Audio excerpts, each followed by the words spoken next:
through any weather.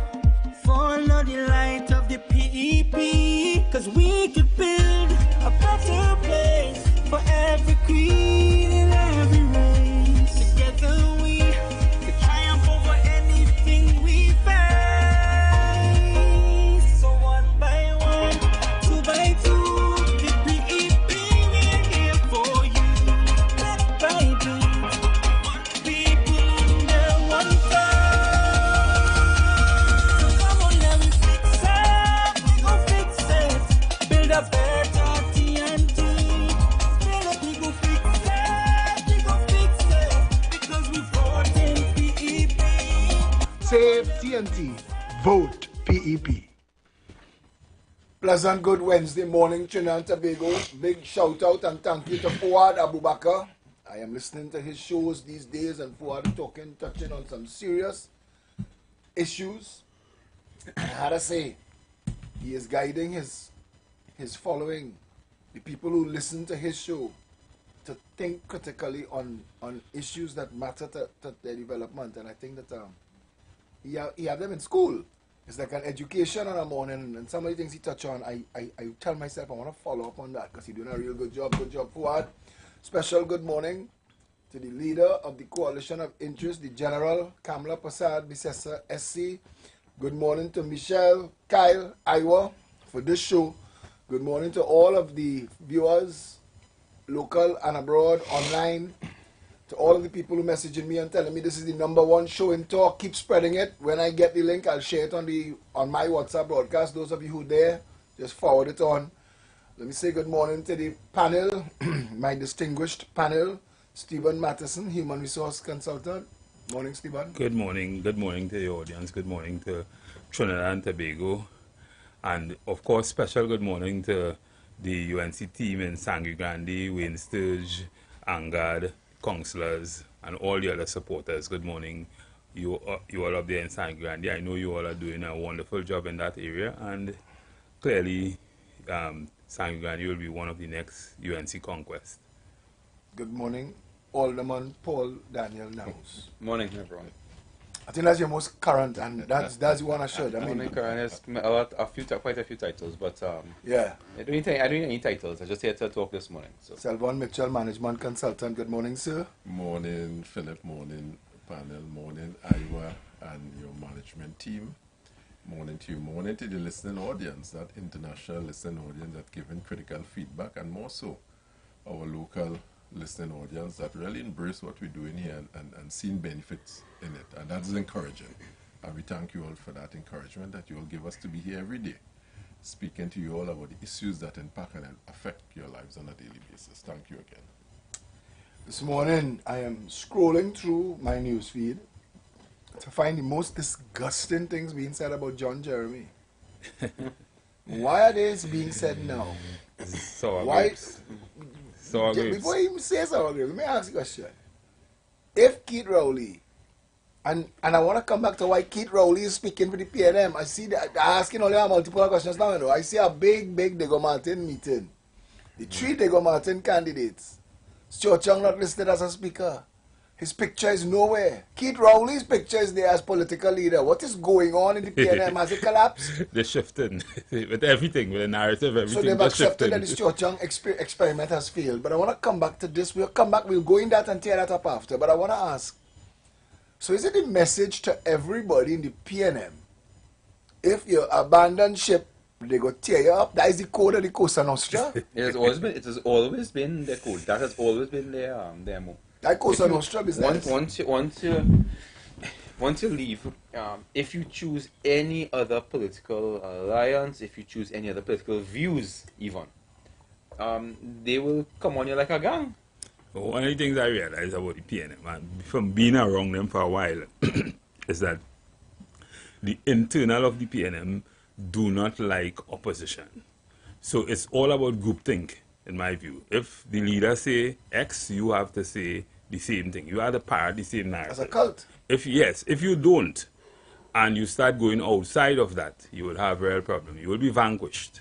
You will be an outcast. So I could understand why they are doing But- Jeremy, but what the they are amount- doing him. but the Because amount- that's how they think. But That's the how. amount that moving though. Rowley might end up the outcast. He might end up like the cheese that's standing alone. Yeah, Someone- I feel Stuart might move just now. To a large extent. I think it's trying to move him. Moving him. Yeah. That's But to a what- large extent, the philosophy of the party from Rick Williams speak to that. This is one of the main reasons why the fallout with CLR James and Rick Williams took place. Where CLR James was saying the party should be a ground-up approach. Yes, we manage based on the feedback from the ground, Indeed. how we manage the people. Rick Williams was never for that. No. And that was the major fallout. Was a top-down approach Eric Williams took. And He that was the face of the continued. neo-colonialists. Yeah. Full stop. Yes. Full stop. And it prevails today. And you see That that continues. And Today, that's most, of culture that the, continues. most of the critical thinkers over the years, if you look at A.N.R. Robinson, all those guys, Carl Hudson Phillips. All those guys eventually separated. It's like oil and water, they eventually separated from the PNM. Yep. So it's going to happen, it's going to continue happening as the PNM does not necessarily stick to its philosophy. Yeah. And you have a lot of breakaway, you have a lot of people who are generally dissatisfied with the way the PNM But has look run at the country. Mariano I Brown. personally, How hard he worked. I saw I worked my ass out in before pre-2015 for the PNM. And when they got back in office, the same thing they say they blamed the UNC for is the same thing they were doing and worse. And they were doing it silently under the cloak of darkness. Even what you brought up just now, Philip, look at Mariano Brown, right? You have someone with his intellect Obvious and his intellect ability. work ethic. And you have him sidelined for however long, while you have other people doing roles that he could do in his sleep. Yeah, because they Paul prefer... Membert is no finance minister. You had Mariano Brown, and you did not try to mend fences with Mariano Brown, but they're waiting for Mariano to cross into another party to start to criticize him. Yep. Yeah, that's how they are. So basically what they're saying is that you shouldn't have no free will. of No. thought. It must be our You should- way or no other exactly. way. They don't like people. They don't like strong thinking people. That's the only things we know about the PNM. What I- Once they can't rule you, you have a serious problem with the PNM. They will have a serious problem with What you. I getting from you, Which is a master servant mentality. Yeah, kind of I- master thing. Yeah, what I getting from you is that critical thinkers will try to influence the party from the inside until they realize it's going nowhere. yes, 100%. correct. In 100%. 2018, when I had my let's just say fallout with PNM, well, they had a fallout with me because they didn't like to hear the truth regarding national matters. Yeah, they don't. but- They have their own. When I had that fallout, it was actually Devish Miraj. I was in his office speaking with him, and he watched me. And when he heard that, they had this whole tiff with them, the question to me, he asked, "Can you survive this?" I found it was an odd question, but obviously, even though I was in the PNM, he understood from his decades of experience, the inner workings better than I do in terms of how they will turn on you once you're not 100% for them. You could be 99% for them. If you're 1% against them, they vex. But then again, if you 1% go against them, they vex, right? Well, they are all about.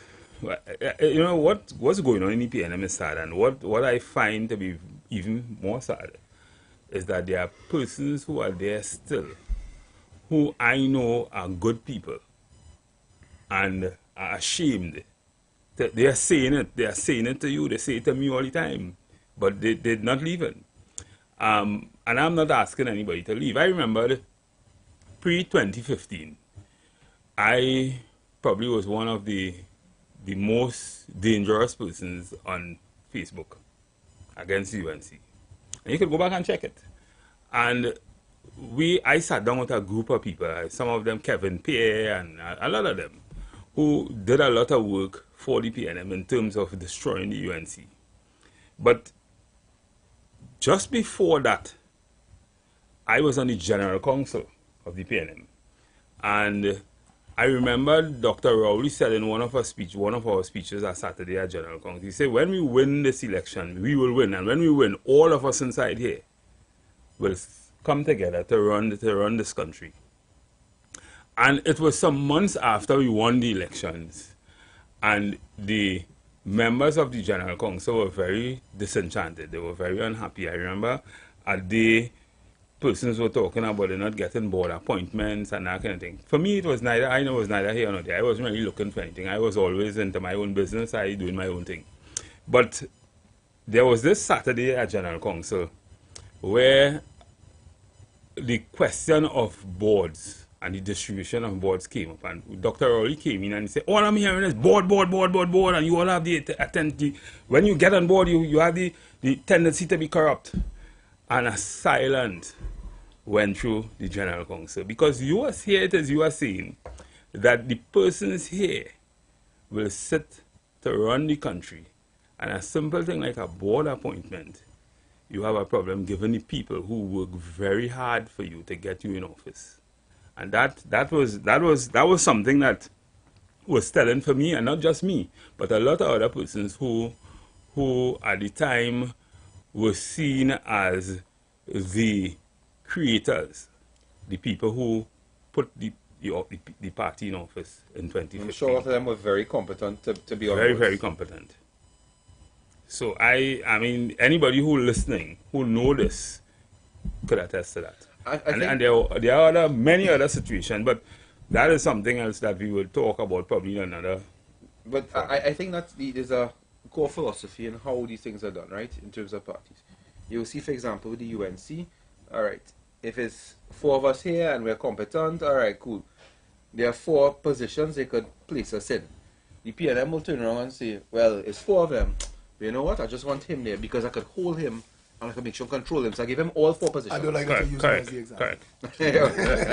No point. But you can correct me if I'm wrong on that, because we know it from the But I melody. want to say, and everything you're saying is a fact, and I get it, and we regurgitating for the cheap seats for those who watching, because they have people who watching and saying, but bro, yesterday John Jeremy was good, today John Jeremy bad. Yesterday Louis Leasing was good, today Louis Leasing bad. Yesterday Selwyn Kujo was good, today Selwyn Kujo bad. Yesterday Mariano Brown was good, today Mariano Brown was bad. What's the real message?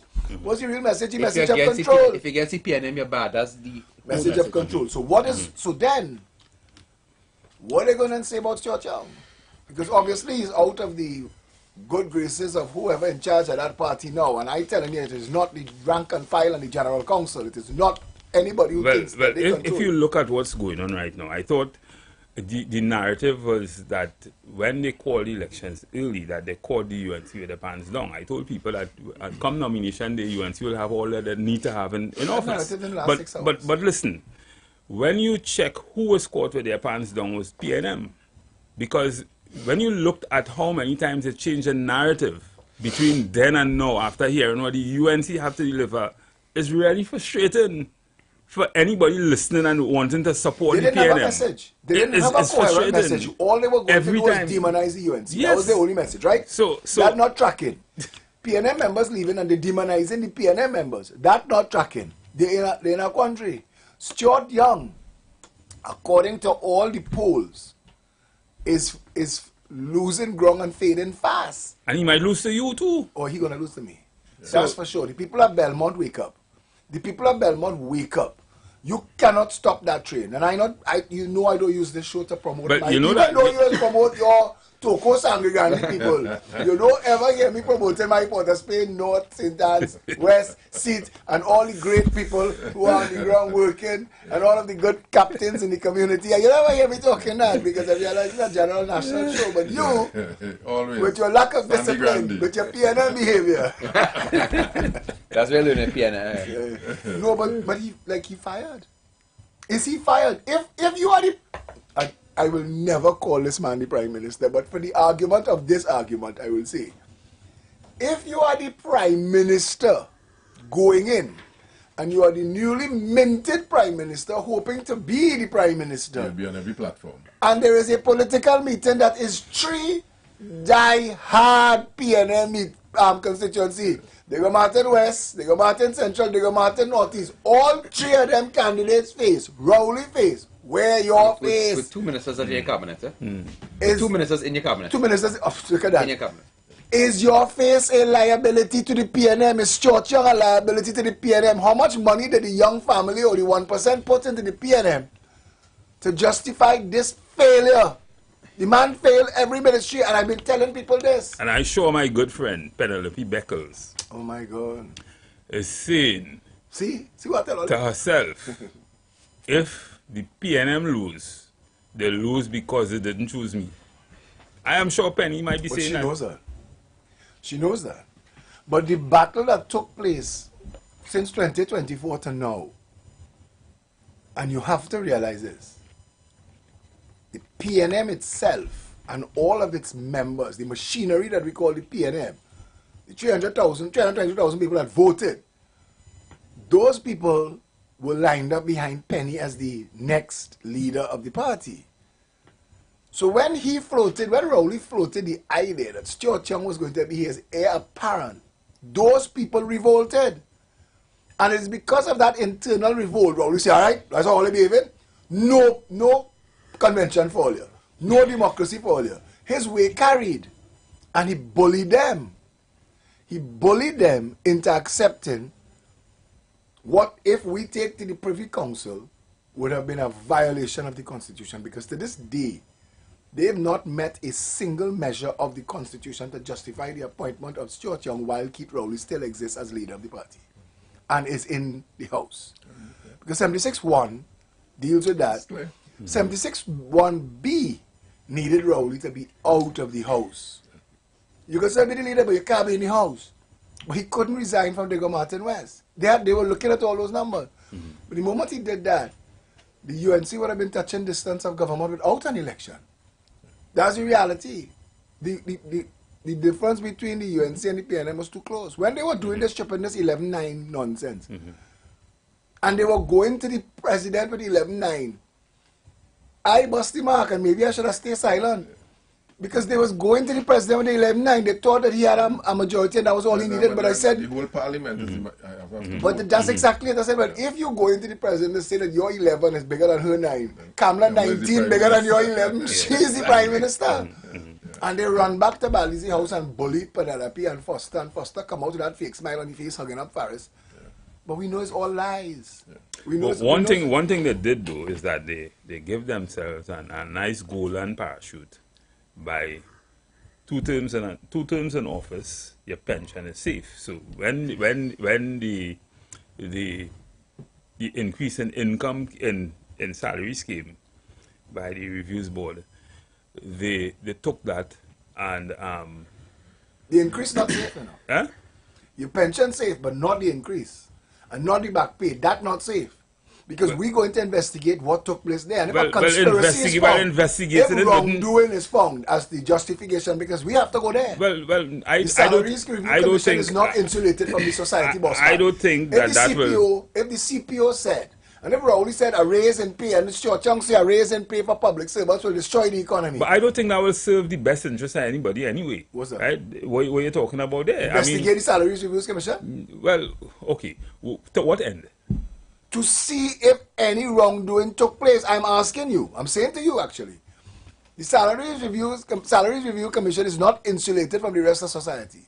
They are aware. And I was giving you the example of the party itself and the government itself was saying that there's no money, tighten your belt. How you could tell everybody else, tighten your belt? Well, the salary reviews committee. Just give me 1 minute.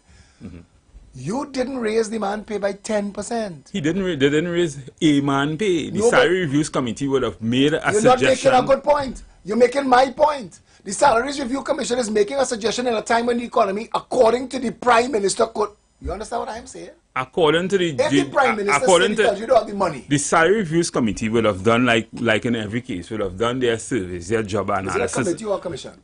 It's a commission. Okay, continue. Right? Will have take field from job analysis, surveys and that kind of thing as to what the salary should be at this time and make that suggestion. And it is for the government to accept it or not. So what are you saying? Are you saying that the government accepting it or the parliament accepting it was a bad thing? That's where and you can't challenge that. That is why they're losing the election. Well, that may be, but the both sides are benefiting from it also. But I'm not going in there. I go in the one where the people made the decision. When you told me you're in charge of the ship, don't tell me about two sides. Kamala driving the ship. Yeah, but what I'm saying is it is done in the parliament. The iceberg is in the way, and we're going to slam into the iceberg if we don't tighten the belt. And when everybody tighten their belt and start to eat cricks instead of macaroni pie, when we go on and get we cold pot and we bicycle, you give yourself a 47% raise But, yeah, and $1 million back pay. For Daniel, I find you all very silent. That's no. Listen. That's the point I'm making. I mean, they took advantage of a situation, an opportunity they got, but and to serve them for the next 5 years or the next how much years they live. But what I'm saying is, I am always one of them as a human resource management consultant, an employment law consultant.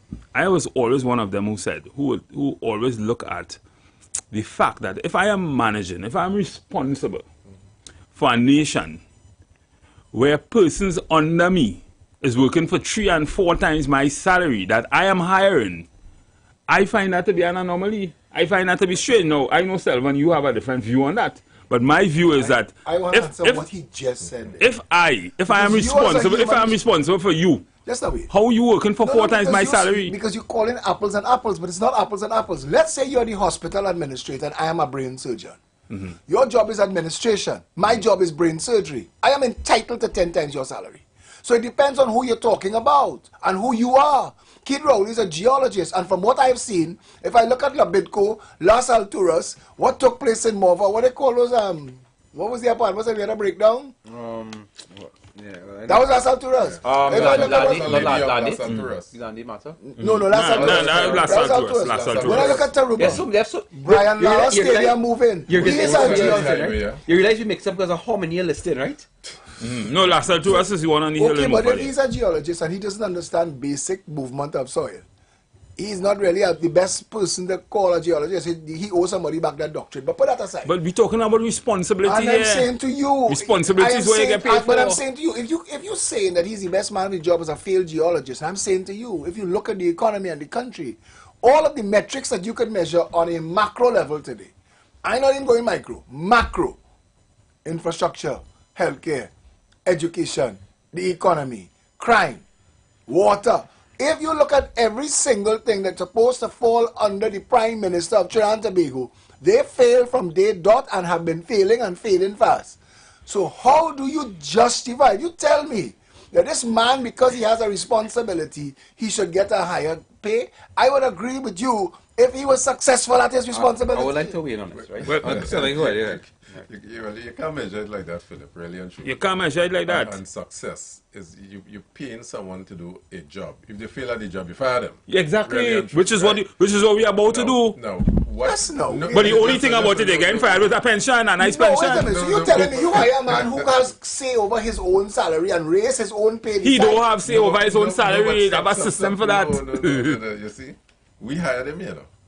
It's our role to fire him now. If we find his performance was waning, full stop, right? We hire him, and people forget to a large extent. We who hire these people, you know. We did. Yes, we don't work for them. Now, the issue with Matheson, you have to understand what is executive position and what is political appointed position, and why some are paid more. For example, the CEO at TSCD work for $130,000 a month. Should you pay the Prime Minister $130,000 a month? You understand? It's based on... Yeah, I find that argument was specious at best. Exactly. Exactly. I'm bringing out the big words this morning. Exactly. So, 2 hours now, the alarm wake me up early this morning. I come out here next. Don't play with me. Continue yourself, man. So, really and truly, the Prime Minister role and the salary is predicated upon what Philip is saying. Deliverables. The conversation he had with the public. But it has to be deliverables. Exactly. I will do something for you. And based on that, I feel I should be rewarded. So the question is, did you deliver? Did you perform as a CEO? You're talking administrative, you're talking political. So, from a political point of view, the Prime Minister should have been able to sell his increase. And he didn't. Exactly. He disrespected Akash. He disrespected Akash Samru, and Akash Samru asked about it, and he tell him, you know the people, I the people. And what can like he losing his mind. Yeah. But I'm saying to you that there had to have been a justification. You can't decide. And the Salaries Review Commission, I'd say, is out of step with Trinidad and Tobago. All right, I want to weigh in on this, right? The first thing, this term we're seeing on, is a lot of political rhetoric that goes around. The fact is, the Prime Minister is not being fired on April, or the Prime Minister is not being fired. If you can't say the Prime Minister is being fired if you don't have the right to recall. what happens is someone gets a position for 5 years, and we have no authority to fire anybody. So the people who gave him the job cannot fire him. Pay attention to that, Matheson. Continue. Cannot fire him. Man crashed the plane yesterday, and this morning show up with the keys in his hand. And you Man can't- crashed and the you plane can do again nothing. today, And you we can do can't nothing. So- and he crashed a third plane, and then he gave himself a raise for being the best pilot in town. Correct. So that's a good analogy, right? So we're not firing anyone. Like to say that, there's a lot of political talk. We ain't firing nobody. What happens is that once you hire a prime minister, in that Stuck sense, with him. yes, he's not stuck. If that goes off train, if he does not fulfill the promises, if that starts to happen, we are held to ransom as a people and country for 5 years. And that is something that You needs see, to be one of the addressed. things that you all are not understanding, and Selvon understands it well, and I don't know why you keep him quiet. I understand Listen, the it. principles I don't of agree with the it. I principles understand it. of the separation of powers. Then that Right? doesn't trade that though. So It the is what first it thing is, the prime minister didn't raise his salary. You're Right? going to force me. But No, he You're didn't. going to force me to prove the point. No, he didn't. Who He didn't raise appoints, his salary. who appoints the salary? if Oh gosh, if you could say that you could use the same argument for the president and but the service commission but I, and all of that. They It's could a, use it. it's a circuitous So if you're saying, who appoint the salaries if you commission? yeah, well, this is what I'm saying. What did the president So- do before she was president? The Senate. Under who? Oh no, she was. I mean, no, because- she was a card carrying, PNM flag waving So- member of wherever. In- But I'm asking because he is saying, you see what they do? They do this, right? You and me as friends, and I appoint you as the person to make the decision for me, and I am the person to make a decision for you. So you give me my raise, and I give you your raise. but So we be say it. to So the be it. We public- living in a small pond. So But what I'm We- saying, I wanna- what I'm saying. No, well, see, Okay, guys, what Madison don't understand is he coming across like he agreeing with No, you. no, agree it with doesn't. So I listen. That's one of the problems Do you people is agree having. with that? This is one of the problems people. Yes, I fucking agree with it. Oh my Excuse my God. language. Bing, bing, bing, bing, bing. You ever send? Kyle, you ever send Sorry, a button? sorry. You ever send a button, Kyle? We have a delay. Are we going to go off? Are we going to be pulled off here now? I want to. Okay, let me try and bring some sense to this, right? The Salary Review Commission has a job to do, and they did their job. They executed their function because as their function, it's a technocrat type of function, Yeah. right? They've at whose call. All right, let's leave that aside for now, right? But they have done their function. When it comes to the Parliament now, when it comes to the Prime Minister, now you see the management level as a Prime Minister. Because, for example, in a private company, and I know Master could agree, I'm sure, in a private company, you hire a consultant. They come, they do their job, they do technical analysis. Comes to you, and you try and decide, all right, well, how are we going to move with this from a business standpoint? What you have to do now is you're trying to make a profit. There's certain things a company has to do. Main one thing is to make a profit, right? The Prime Minister's role as the chief public servant is different. When it comes to him, he has to take into account not just, do I deserve this salary? Maybe the job, your job spec, does deserve the salary. Maybe it does. However, at the same time, the Prime Minister now has to weigh the politics. The Prime Minister has to weigh the impact on the country and on the people. And what happens in that is that when you have a Prime Minister who realizes that you just give 4%, and you have to fight for the 4%, that the economy is bad, yes, maybe it will not affect the economy to raise the parliamentarian salary. Maybe it will not, in the grand scheme of things, impact anything negatively on the books. However, your image as a Prime Minister, your role to serve, and are you with your people or are you separating yourself away from your That people? I agree with you. I agree with you 100% on that. Too many times, guys. People forget what we call ethics and ethical behavior. Not because it's legal, it's ethical. Exactly. You understand? Exactly. And we cannot have a country that we say in a crunch, in a bind, and so forth. And I'm living lavish as king. You understand? And that is the disrespect and the disconnect I'm seeing with that decision being made that the parliament take this increase in salary And I agree. when the rest of the country is languishing. I agree with you 100%. So I'm looking at the ethical standpoint of it right now. If we want to prevent that from happening in the future, I call it lessons learned, you know. What do we do going forward to prevent such, if we call it a travesty, from taking place going forward? What we can do now, going forward, to remedy the ills of the past, as Philip is saying. Could we remedy it? Question is yes or no. Could the parliament remedy it and say, look, we'll do an adjustment. The parliament make a decision, and the parliament is the highest Good body in the country. And I want to jump back in and say here again what I started by saying. If you could prove that there was any underhanded deals And the parliament can do made that. Okay. with the arrival of this, But it's the parliament collectively who make the decision. I don't think the No. parliament collectively, Kamala Prasad Bisesa and the UNC voted Did- against it. Right, Against but it. the majority in the parliament Well, made the yeah, decision, but- and which that's means how it we could run be- again. So we're going with Philip's point here. Can we PMC revoke? is saying we could review We are sanitizing. and sin. sanitize. Yeah, but the we, parliament could do that. I want to point out something in terms of they're saying that, well, because it was ridiculous to hear on, I think it was CNC3, that when they were interviewing Brian Manning, and they kept on, they made it a point to say that, the opposition took it as well, and not Brian as in the host, and they were saying, okay, government and opposition. If it is increased by the government and the opposition voted against it, they can't deny the increase. They can't give back the money and say, no, we're not taking that. They could tell the charity, put in the community and do that. But once it's approved, and Master is correct. It will once go in the it's bank it account. have to, It will it go in the can't bank say, account. no, we're not taking a new salary. It has to go in your bank account. Automatic it What- will go, yeah. What you do with the extra, as I said, if you're not putting in the community and do that because you don't agree with it morally and ethically, that is fine. But Yeah, yeah, yeah. it is actually forced upon those that didn't vote for it as well. Well, and this is my point. The thing is, I'm agreeing with what you all are saying. Ethically, it does not. we went far down this road to make the point, but the point is the government is out of touch with The rank people. and file. No, we agree Yes, with that. we agree with that. They are out of That's a known touch, point. and by accepting a raise in pay and by gerrymandering the constitution to foist a leader on the country, It was disrespectful. At I the- feel just at the very least. in terms of that one man, one vote system that the PNM adopted from the UNC and so forth. From democracy. People What of do the you mean? PNM or members, UNC had one man, one vote for leadership and so forth before. Okay, yeah. We Yeah, changed, that's we were Party groups. delegates. Delegates, yeah. System we had before. PNM that is, I saying we. PNM. I wonder for a second. I wonder for a second. He's smiling. Why he's smiling?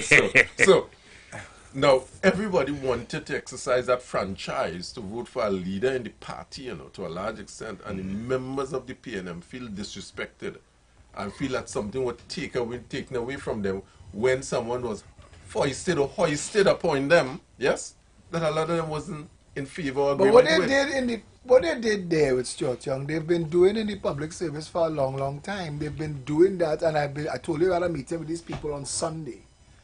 On Sunday, I met with a lot of senior public servants, and their complaint was that the remedies and the redress for this situation has them trapped in circumstances, and the country's law is written so badly that if you have first by law in the public service to go along a certain avenue to challenge, and if while that challenge doesn't work out in your favor and you want to take it to the High Court, if that time takes longer than 4 years, you lose the window of opportunity to go to the High Court. That's madness. The entire thing is set up like that, and they tried that with the appointment of a prime minister. We cannot get away from the fact that rank and file PNM rejected Stuart Young, so they used the parliamentary caucus, which caused a rift in the parliament, in the PNM's parliamentary caucus. It caused a 11-9 split. Yep. That is not a little split. That is a fracture, and they should have addressed that fracture before going forward with anything else. They should have addressed that elephant in the room. Then, it's not my job to tell the PNM they did foolishness. It's not my job to tell them that they were always going to end up here. But I think that the PNM of 2024 thought that the UNC was so weak that they were going to be able to bully them. They didn't expect that Kamala Prasad Bisesa was going to assemble the army that she has today. And they're not getting away with the bullying that they thought they were going to bully their way with. And they are, and as Matteson said earlier, their narrative is changing by the day. You know what the latest narrative is? This is the one that really has me confused. Latest narrative that they are really trying to push into elections is this: we will fix everything. We will do this. We will do that. So why did they fix it before? And then the last statement that was made about the last 9 years, we get experience. Yeah, that one I was waiting to If hear. you work in a job, master, if you working for 9 years, if you okay, hire as a consultant, they have someone in a position, a whole team, actually, not someone, a whole team, because essentially it's the same cabinet, right? You have a whole team in place for 9 years, a company hire you, and you realize that everything has gone to hell, and they tell you that, well, you see, you come and said, well, here what? We didn't fire them because we didn't think because they'll build experience for the last 9, and they're ready to work now. What you tell them? No, but wait. He admitted that they were not the best people for the job. They were OJTs. They were learning as they went. Remember, that is the same PNM that screamed bloody murder for Rashmi Ramnarine. But I will stick up in there. I'm not even going down that road. I want to tell you that when Stuart Young said that, it flew in the face of Keith Rowley saying that they deserve that raise in pay. Because Stuart Young said, okay, we admit, we did a horrible job. With experience. We Where is the salary for experience? We crashed the Where plane is the 3 salary times. for find experience? But what is it? No, but the question is, no, I like you bring the pointing table that says this. Could we then use the same argument for UNC first 5 years? They were never in government before. Kamala and her team. No, because you So see, the could we- PNM doesn't allow you to bring reason and sense to the conversation. We can usually say, you all were there PNM 9 doesn't allow years that. and you all say, okay, we are learning. It- So what happened different between rules apply. 2010 So- to 2015? rules There was a apply. learning too? Exactly. If you want to use the argument and play And this you know way. the funny thing is that I always say that the PNM has been in office for more than probably 46 about years. 86 years. Over 46 86% years, yeah. Of our elected. of our time in independent. office and independence, Yeah, since yeah. independence. Yep. And so anything that is bad about this country, it has to be attributed to the PNM. But The what fingers does in it? it somewhere. What does it Right? say about the ministers that were in the cabinet for the last 9 years or so, Imber. who have experience for decades, some of them decades? Yeah, like What- Imbert, Rowley, Rowley, Camille, Camille, Yeah. Penny. Was the experience argument with them? Keith They have Rowley was a experience. member of parliament for 31 years. How much experience More he than need? that. No, I'm More- talking more about than when that. the election was called, when he won. When he won, When he won, he was there 31 years. Yeah. Imbert And he was was a there 30 minister for how years. long? Yeah. All And he that was- time. All that time. When except for the time when the Andy. party wasn't in government.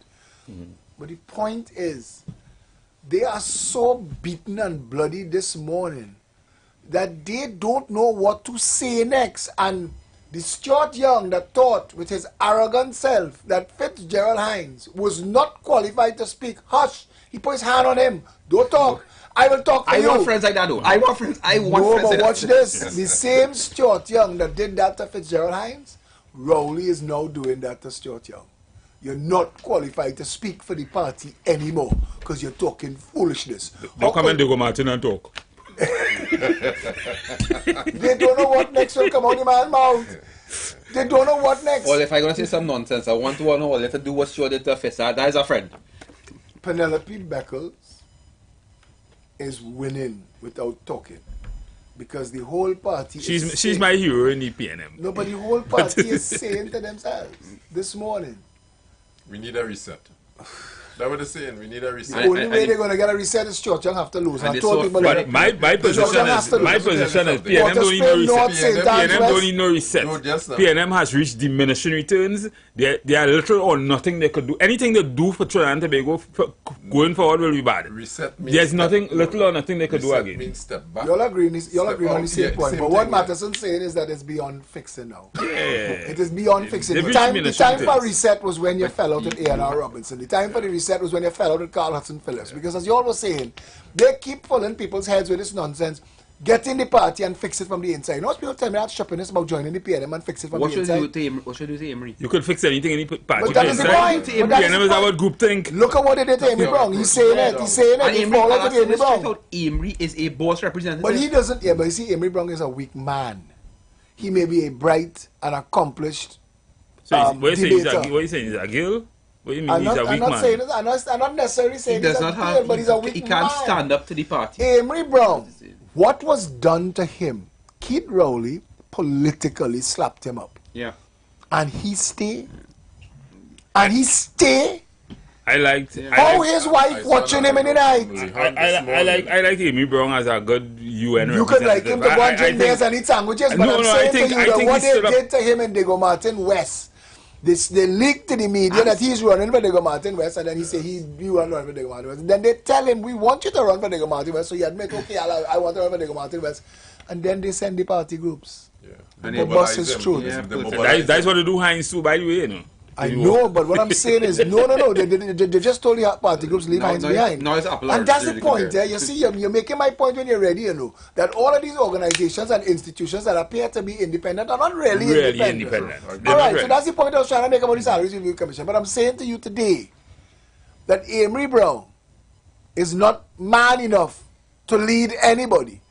Because if you could slap him up and he not step out and say, whoa, and because he's afraid, he don't have the manhood of John Jeremy. Then you can say the same thing about Penny. Willie Hunt. Then you can say the same thing about Penny. I It's wanna just that tell you, Penny squad. you see, we have a double standard in this society. We don't want our Penny- women to have testicular fortitude. Penny also Just still got for a seat to Paul. run for. Remember that? No, but I want to say this. We don't want our women to be manly. What Manon was trying to do, huh? Trying to, yeah. She is rising despite all of these men and their machinations. She is rising right now today. If you poll the PNM, who's the most popular person to lead the PNM today? Not Penny. You'll get Penny, you'll get Penny, yeah. You'll get Not Penny. Penny. There's nobody even close. Nobody even close. She's the de facto. She's the savior of the PNM today. If they needed to put a face to say, "Oh, we get it. We're sorry." Look, somebody. You know It what? would be Penny. You know one reason why Kamala Persad was is hated by the PNM and hated by a lot of people against the UNC. They couldn't imagine a woman could stay in such a strong position for so long.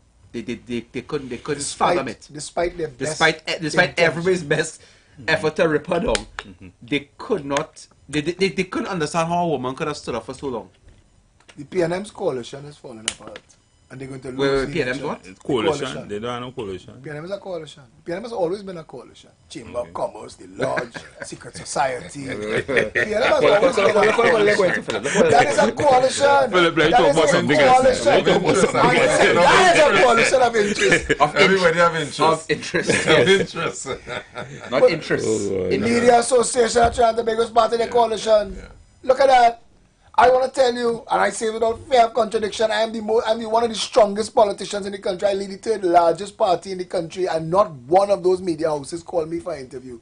But Gary Griffith with his two people following him in short pants, them getting interview. And I'm sorry, I know that's well. I ain't going on that road, but I just say it. Let me just every pop-up getting media time. But why you worried? You have a whole nation listening to you this morning. Just now. Don't get me wrong. I just want to make the point. I am not saying that I care. In fact, they called me for an interview and I said, no thanks, the coalition has a leader, call her. I am not the leader of the coalition of interest. Okay. If you're calling me as the leader of the Progressive Empowerment Party, from my opinion, to see if it contradicts hers, I want to tell you, no, it doesn't. She's my leader. I say that clear. I believe that I'm the leader of a party, but to be a good leader, you got to be a good follower. And when I decided to become part of the coalition, I agreed to follow her. Okay. You understand that? And so it's not like I'm fighting for media time. I'm not interested. I'm just saying that the Media Association of Trinidad and Tobago tries to pretend that it and the publishing houses and people in Guardian Express believe that they are kingmakers. I mean, that's why they're afraid of social media. They want to use whatever influence they have on group speak to treat us like sheep and steer us in a direction. All of that would have helped Stuart Young.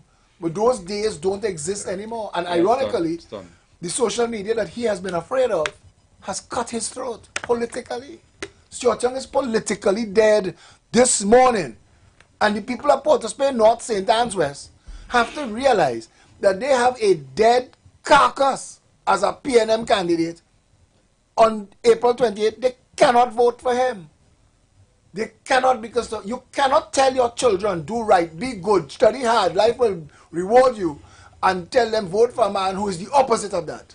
But I want us to come back to a discussion we was having yesterday relative to where we're going to find money, how we're going to find it, and link the geopolitics and our positioning in the Caribbean with the resources that we have and how we will do that.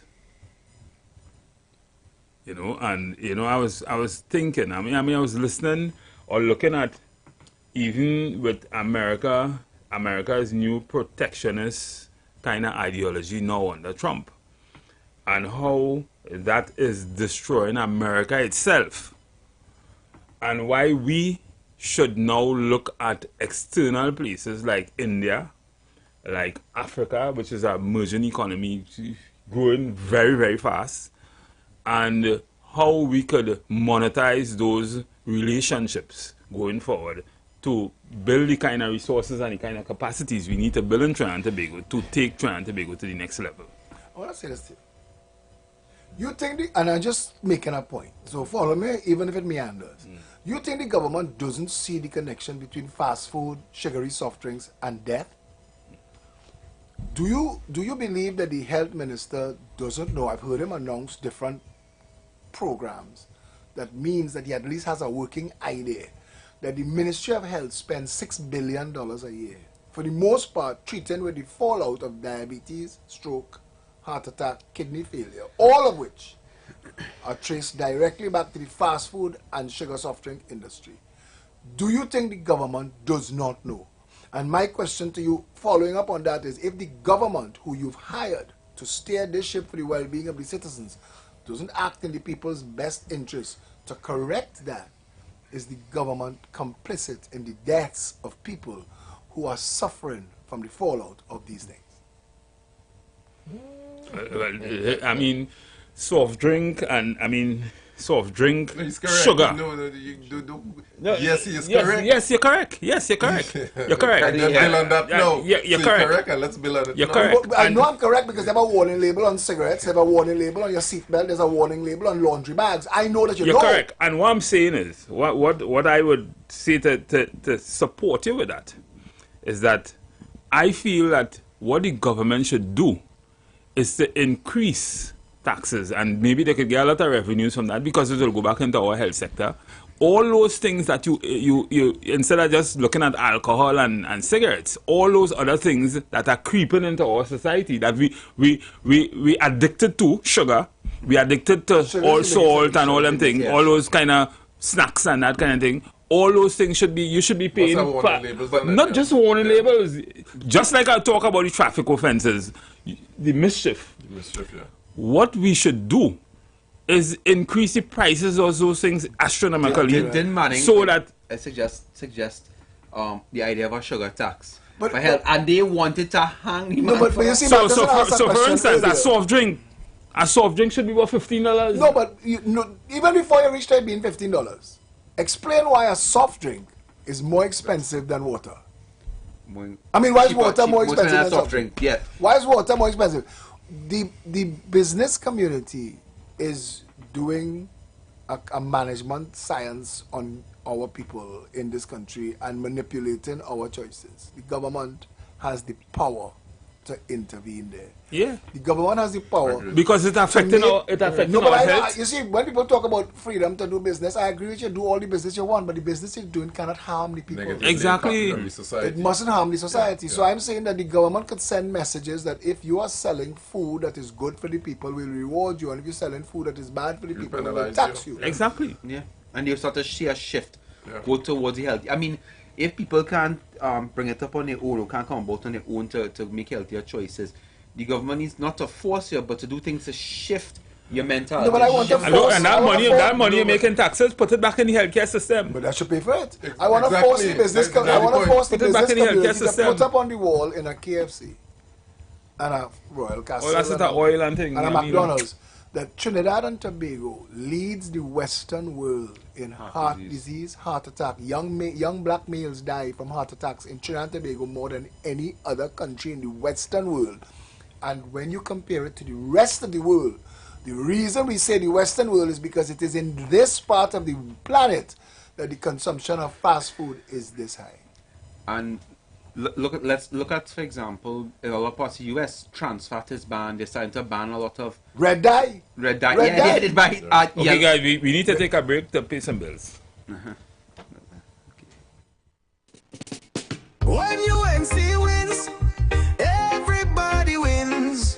When UNC wins, Trinbago wins. Trinbago wins. Everybody wins. Everybody wins. Tell your neighbor, tell your friend, now is the time to rise and shine. Tell your mother, tell your father, now is the time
team, one hope, one dream.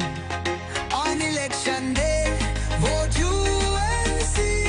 One love, one team, one hope, one dream. When UNC wins, everybody wins. When UNC wins, Trinbago wins, Trinbago. Everybody wins, everybody wins. Vote for peace, vote for love, vote for hope, vote for change. When UNC wins, everybody wins.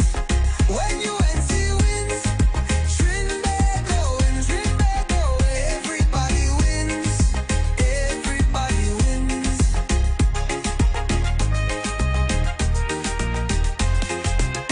On election day, vote UNC. One love, one team, one hope, one dream. On election day, vote UNC. One love, one team, one hope, one dream.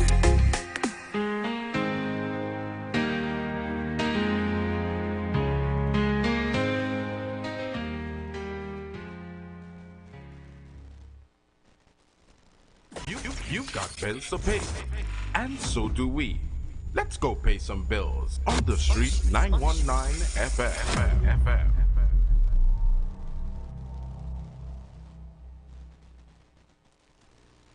When UNC wins, your mental health wins as well. There has been a proliferation of noise pollution emanating from homes and fetes and bars and clubs intolerable to the persons living nearby. The UNC will amend the noise pollution laws to protect your mental health in these noisy residential neighborhoods and businesses. The system of granting bar license, party license will be changed by the UNC. When UNC wins, everybody wins. The mid-year loan explosion is on at the Mount Pleasant Credit Union. Don't delay. Apply today for any of our loan packages from $20,000 all the way to $100,000. Mid-year loan promotion. Get a chance to spin the wheel for your rate and a chance to win gift certificate prizes. The third prize, $2,000 worth of groceries. Second prize, $3,500 worth of power tools. And the first prize, $5,000 in appliances. Promotion runs from April 1st to July 9th. Draw date, the 14th of July, 2025. You call 639-8375 to make your appointment or visit the branches at Canby or Bon Accord or email loans@mpcutobago.com or visit www.mpcutobago.com. Approved by the NLCB. Special conditions apply. It's the mid-year loan explosion at the Mount Pleasant Credit Union. Don't delay. Apply today.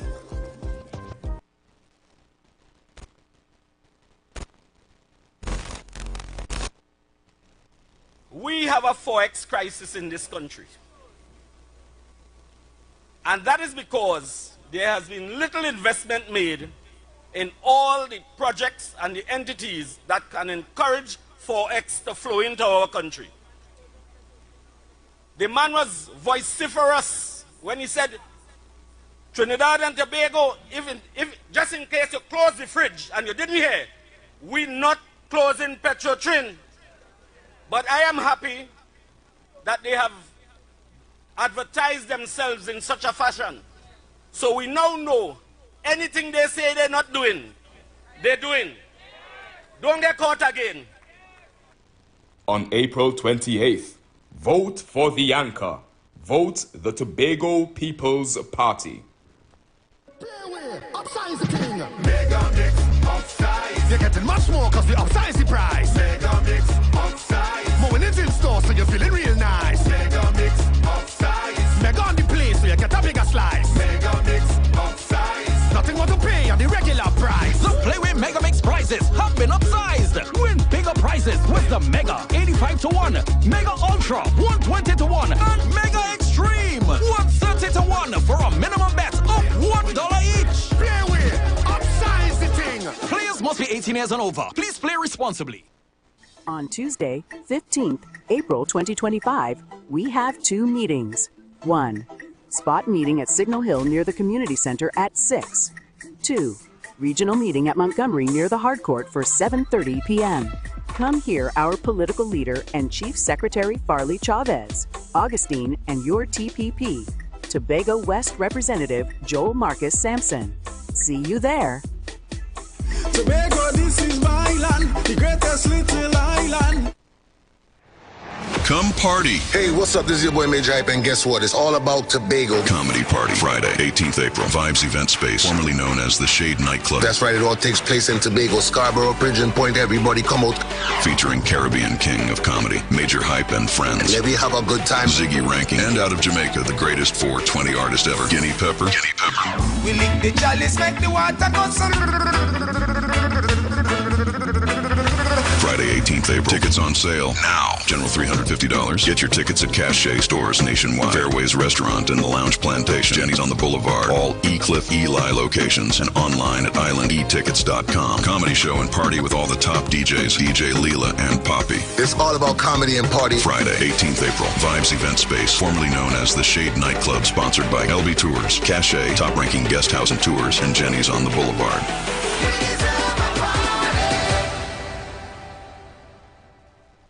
On April 28, Tobago faces a defining moment in history, one that will shape our island's destiny for generations to come. Vote for the Tobago People's Party. Put your X next to the anchor, Tobago West. Vote Joel Sampson. I am Joel Nutsi Sampson, area representative of the beautiful electoral district of Bonaccord Crown Point. I have seen firsthand how many of Tobago's challenges go beyond the Assembly's reach. Issues like national security, budget allocations, and the fight for our fair share require strong representation at the national level. That's why I am willing to step forward to make the move from area representative of Bonaccord Crown Point to becoming your next member of parliament for Tobago West. Vote for the Tobago People's Party. Put your X next to the anchor. Tobago, this is my land, the greatest little island. Welcome to the Buku Seafood and Jazz Festival on April 19th, 2025. We invite you to an evening of smooth rhythms and soulful music as the sun dips behind Buku Bay. Let all your senses be tantalized. Enjoy an array of seafood dishes, browse crafts and designs created by local artisans, and lose yourself in the soulful melodies of John Sakata,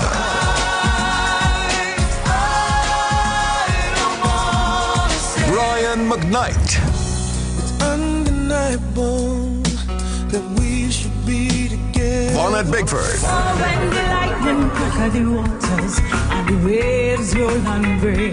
Mikal Tasia. Where else I go, without you, my darling. And the best of Tobago's talent. Get your physical tickets now. Tickets are also available online at islandetickets.com. Visit TobagoFestivalsCommission.com for more info or call 639-4441. The Buku Seafood and Jazz Festival, April 19th at Buku Integrated Facility. Tobago Rhythm and Soul Festival 2025. Feel the beat. Embrace the calm.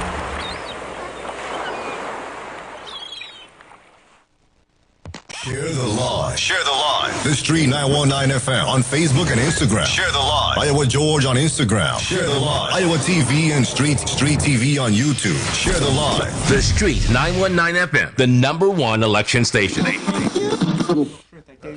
All right, guys, we're back inside, and I want to say to Trinidad and Tobago, I want to remind you that the purpose of this show at, what is the time, 8:08? Today, we have 12 more days to go in an election cycle. Today's Wednesday, April the 16th. And I want to remind you why we're here, because we're here to tell and to remind that the decisions facing us right now in front of us is to rescue the country from a failed administration that has had 10 years. And according to its selected, appointed, squatting prime minister, that they didn't know what they were doing from the start and they were learning as they went. And I don't think this country have room for OJT prime minister. I think that you need to vote people into office that have the capacity and the ability to enunciate a way forward for the people of Trinidad and Tobago, to talk plans and policies and ideas, which the PNM seems to be incapable of doing, this PNM seems to be incapable of giving any real leadership to where we are, because for them to admit where we are, they would have to take responsibility. And that is why I'm laughing at this ad, Red, Ready and Responsible, because ultimately they are responsible for the state of the nation. They are responsible for the fact that the banks are picking and choosing who gets to have foreign exchange and who doesn't. Is no longer a right. They are responsible for the cost of living. They're responsible for the collapsing infrastructure and the high crime rate. They're responsible for it all. We need to fire them. We need to hire people who can deal with it. And that's the purpose of the show. And when we're talking today and for the next 12 days, we have to pin to this PNM.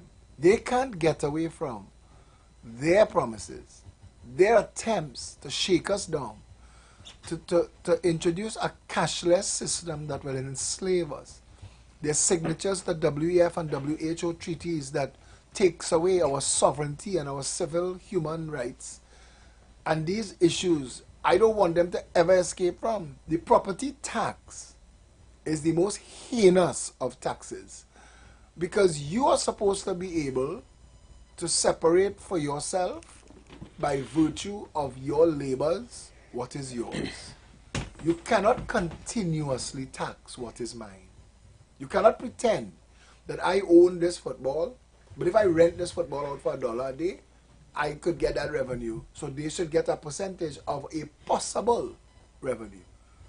And I remember there was a joke where a warden in a park saw a woman in a boat with a fishing rod.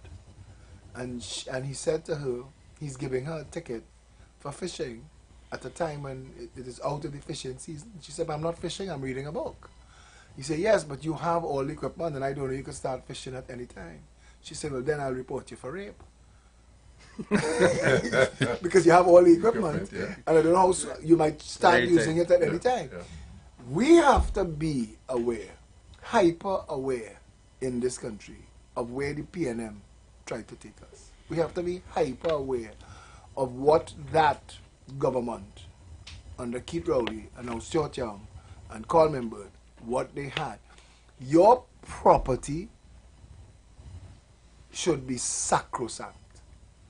Generational wealth. Every family in this country that owns property trace that property back from inheritance most of the time. When you go to buy a piece of land, you get a deed and you read the history of who owned that property before, deed by deed by deed. And when you do a search to make sure that there are no problems with it, you see all the people that owned the property before. The property tax, just the introduction of that property tax says to me, and the defense of property tax by PNM supporters says to me that the PNM is clueless as to what people, citizens but are. We still pay stamp duty and property tax. So we are being double taxed on the thing is, I want to run through property tax. I don't call it property tax because it's a rental tax, because the rental value of your property, they charge you something on. So you shouldn't call it property tax. Right? It's not the value of your property. It's the rental value of property. But here the wickedness in that and the mischief in that, I like to use the word mischief.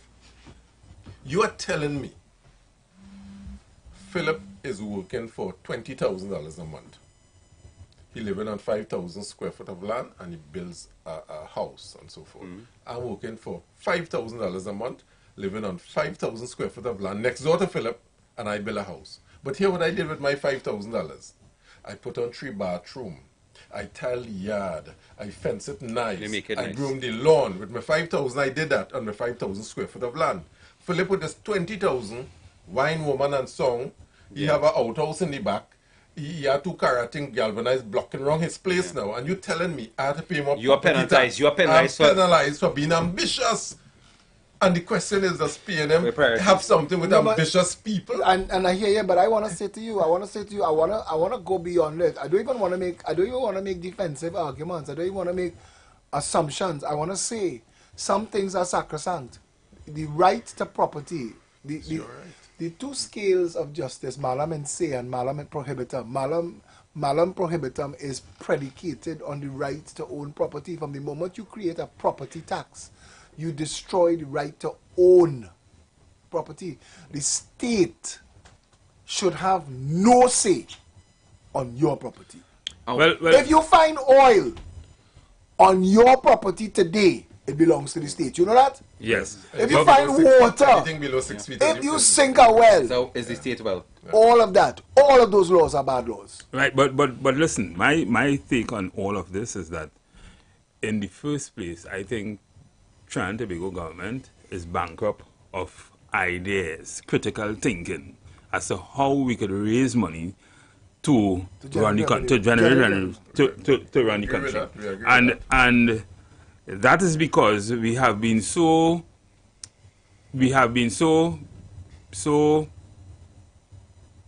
hell bent on just not looking at anything outside of oil and gas that we fail to see. We are clouded by, so we try to tax ourselves to eat our own flesh to live, and we don't need to do that.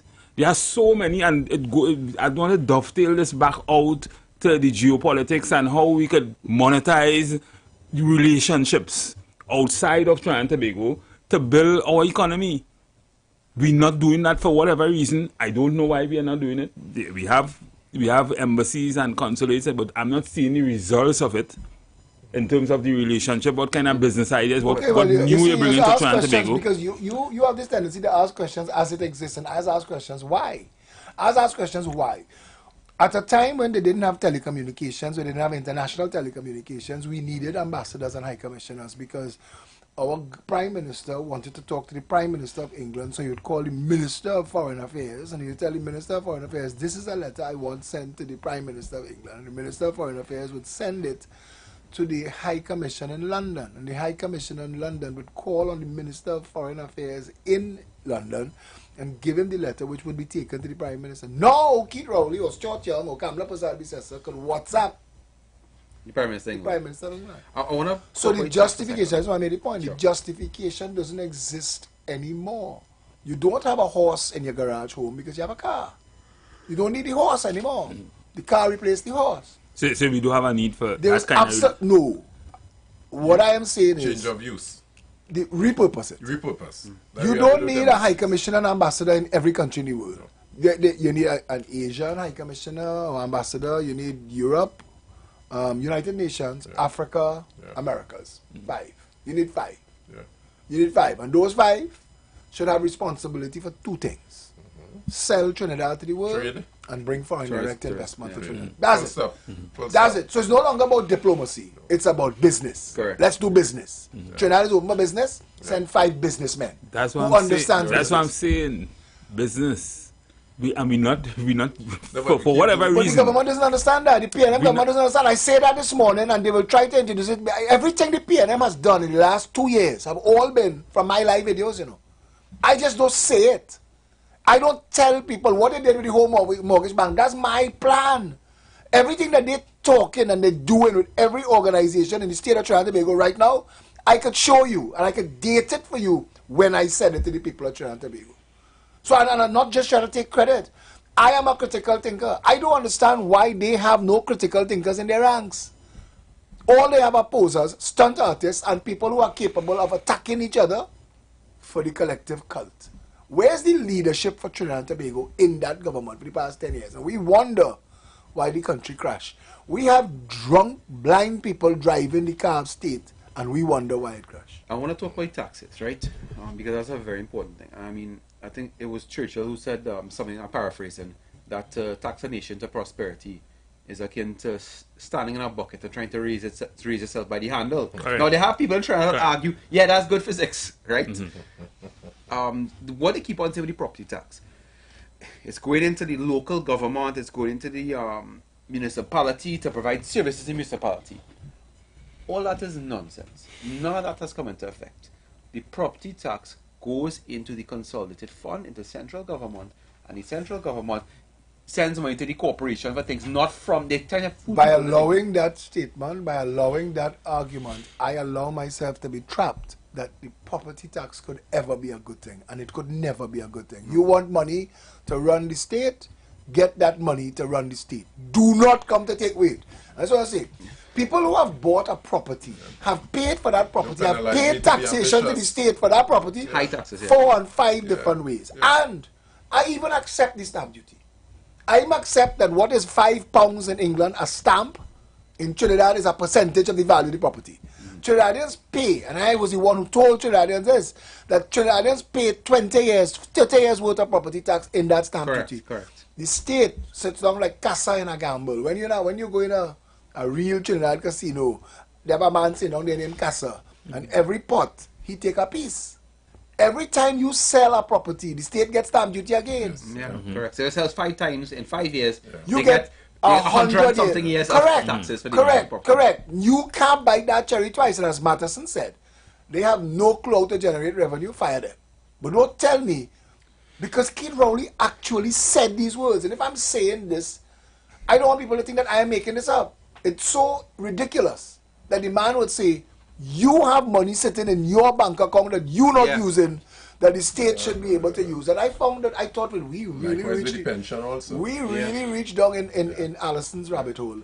Really down the rabbit hole now, because if you saying to me that the public's personal funds, and that's what the state want with cashless, and they want all of your money banked.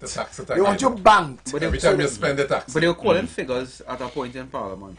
And the first thing that struck me is, how the hell does a minister have access to people's banking information?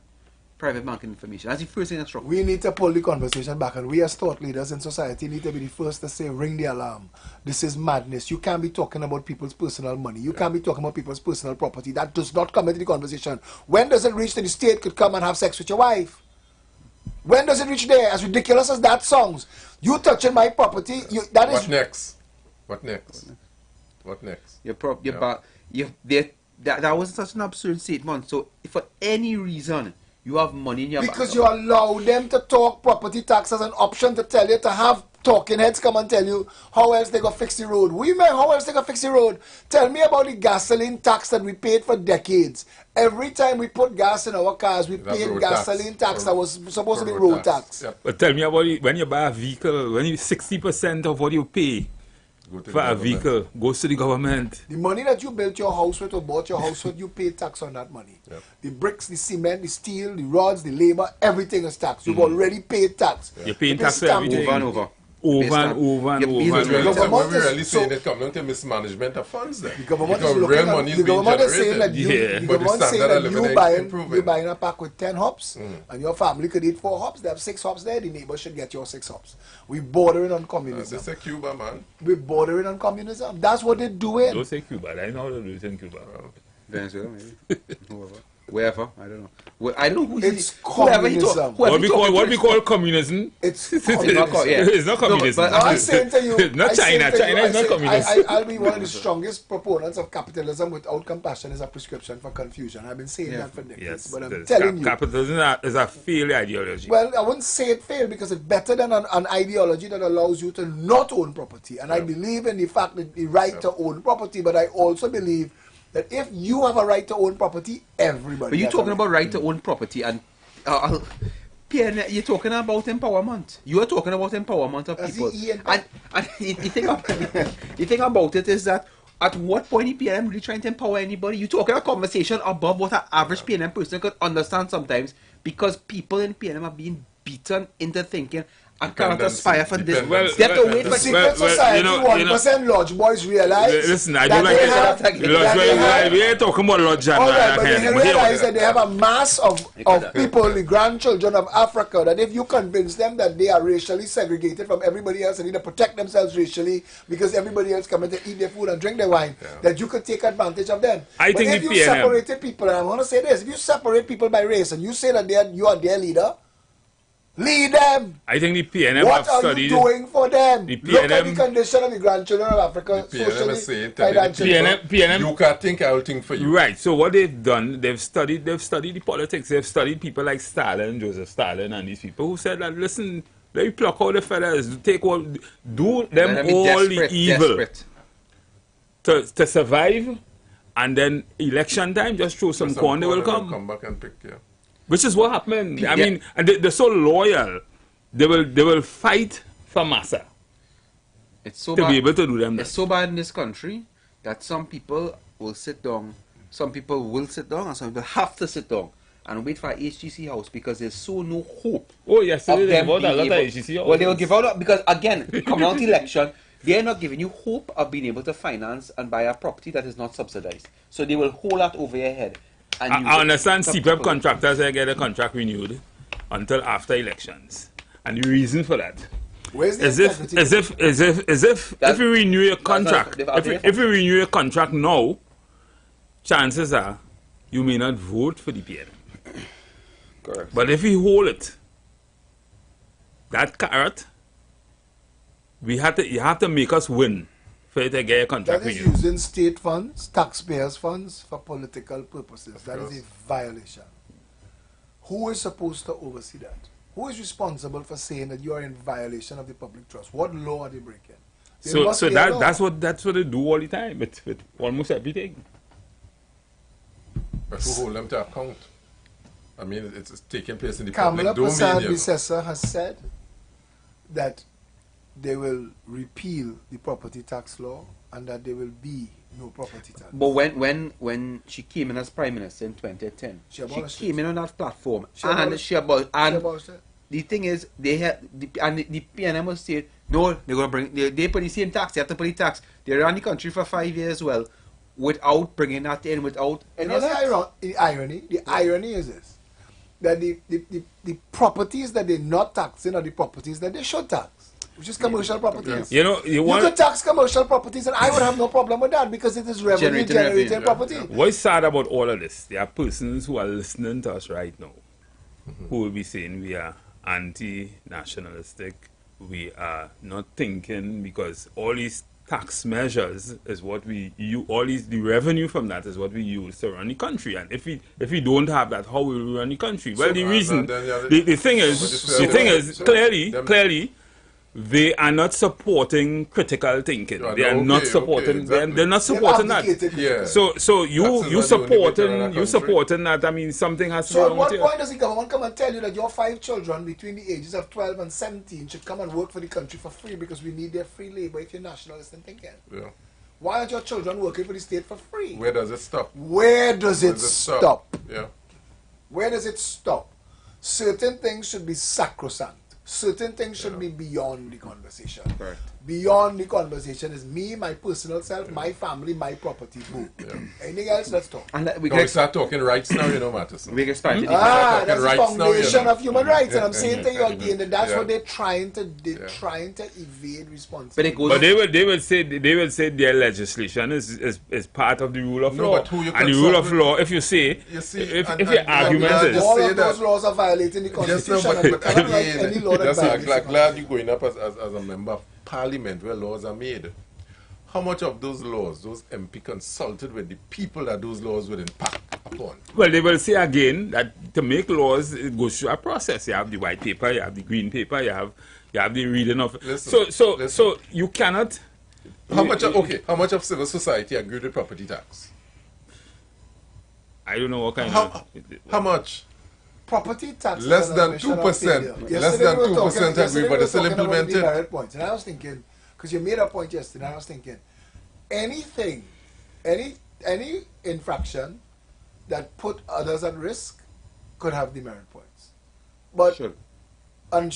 But you parking on the wrong side of the road, or cracking your windscreen, or tint, or whatever, those violations. I know about the tint argument, because I have a break. serious thing with tint argument. I do mind Or that. your ball blow. From a crime perspective. But you're driving down, your ball could blow on your car anytime. No, but exactly, but the police could pull you over and take the tint off your car from a crime perspective.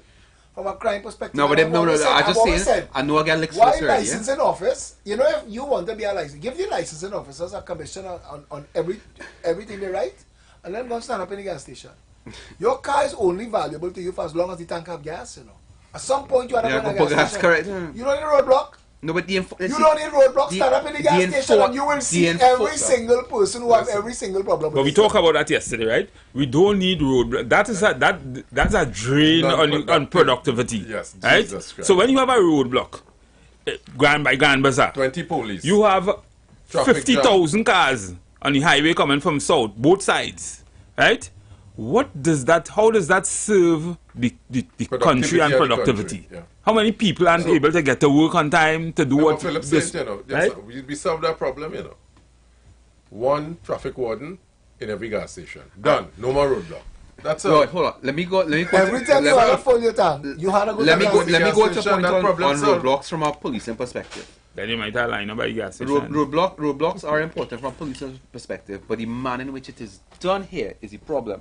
For example, rush hour roadblock is nonsense. That is nonsense. Because a lot of times warrants are executed, so bench warrants on roadblocks. There are things they find out. You know, it's important for law enforcement, but it is a have digital, but listen, a policeman driving along the road in Miami, see a car looks suspicious. He just have to punch up something in his car, and he know everything about that driver. He know everything about that car. But let me finish my point. What I get into is about the roadblocks have a purpose in a tactical sense, and a tactical sense is about speed.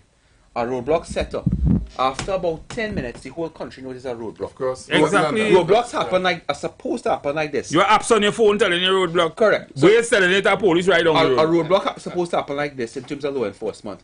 You do a quick control exercise, and you're out also to be trying to mitigate inconvenience to the public. And you see, rush hour roadblock is cruelty. But I don't agree with you that you say that roadblock is important to national security. It's important for we will disagree on that, and we don't have. But it's how it's applied. No, that's the point. You can't strip everybody's rights because they couldn't come up with a better. You're not stripping rights. You are worth a certain amount of money per hour. The average person is worth a certain amount of money per hour.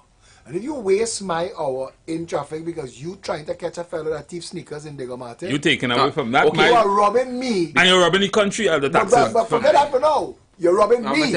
So I agree. You're robbing me to solve a crime. So what I'm saying in terms of the application of that, I've been stopped in roadblocks, and I have advised on roadblocks in outside of Trinidad and Tobago. Mm-hmm. I know how fast a roadblock happens in some other jurisdictions. By the time you come, trust me, you're not there for 5 minutes. The problem here is we have this system where license, registry, everything happens in a slow manner. They take it, they go, they this. Hey, by the time you're pulled, by the time they see your car in the roadblock or so, and I'm not talking about speed trap, I'm talking about exercise for targeted exercise for purpose. They type, by the time the officer comes, license, insurance, check it, not looking suspicious, okay, good to go. No set of old talker, no set of... We have so many delays in this country. Okay, but let me say this thing, right? From the time the technology existed that my car gives me a tone to put on my seatbelt. If I don't, I have to ignore that tone and it's going to irritate me, it's going to get louder. That exists. My car knows that the seatbelt is not on. Why doesn't my car stop me from leaving first gear? Don't give me a tone. Just stop me from leaving first gear. I want to say these things. This is how my mind works. Stop me from leaving first gear. I can't drive beyond 10 miles an hour. If I want to drive beyond 10 miles per hour, because an accident at 10 miles per hour, I don't need a seatbelt. So you don't want to put on a seatbelt? Don't go beyond 10 miles per hour. Not if the next man driving 150. Your seatbelt doesn't help you from a collision caused by somebody else. Your seatbelt restrains you from your acceleration. There's something that is very alarming that has happened. Diego Martin is especially high. It's the highest in municipalities right now. A lot of people are driving who have never held a driver's license and have no proof of insurance or insurance at all. You gotta come back with that, but I want to make a point, and I was trying to make a point here. The roadblock. When this gentleman killed this lawyer in Grand Bazaar. Yes, yeah. Kill a lawyer in Grand Bazaar. And I thought to myself, to leave Grand Bazaar, you are on a track till you reach, what's the closest flyover? Canopia? Canopia. The next flyover is not Canopia. The next flyover. Carney The next flyover is QREP. You're in a track. You're trapped. You can't turn off that highway. You can't maneuver through it. Where is the police response that takes advantage of the fact that you're trapped on that track? Okay. We're not doing effective policing. We're doing lazy policing. And we say, all right, you eat your lunch, your belly full, you wipe your mouth, let me go and inconvenience everybody else and check their license and insurance. I do not agree with that. I tell you, the problem in policing is the holistic system. For example, a lot of stations do not need the amount of officers in the station to run the station. You need enough to take reports and run the station. Everyone out supposed to be on patrol route straight through. We don't. So you're saying we have too much police? Why we No, have we too say much we say police? I say we have. I think we have too much police. And if we solve the problems management. we're supposed to have, if we secure the borders in this nation, you'll realize we have 4,000 more police than we need. We have more police than we need. If we decentralize the police stations and we make sure that every one of the constituency is responsible for their own national security, you'll realize that we have too much police. If we digitize the system, digitization is even more. If we bring in private citizens that assist with policing, we have these community comfort we are still in all colonial those police. things. That's the problem. No, but you see, we're militarizing the police and thinking that that is a way forward. You send 500 men with machine guns to look for the sneakers thief. That is not the way. But we have to stick up in because we have to interview Janice Lemon-Cricket, the Progressive Empowerment Party United National Congress Coalition of Interest candidate for Diego Martin West. So we're going to take a break. One by one, let's do it together. Let's be the change we want to see. Standing strong through any weather. Follow the light of the PEP. Cause we could build a better place for every queen in every race. Together we can triumph over anything we face. So one by one, two by two, the PEP we're here for you. Bit by bit, one people under one flag. So come on, let me fix it. We gon' fix it. Build a better TNT.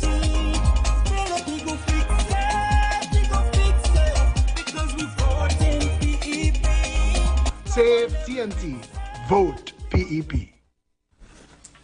And we're back inside, and we have to wrap up this session because we have an interview scheduled for this time this morning. So I'm going to give all three of you, starting with Selvan, the opportunity for your closing comments. Excellent. Thanks again, Philip, for the opportunity, and IWER and the management team.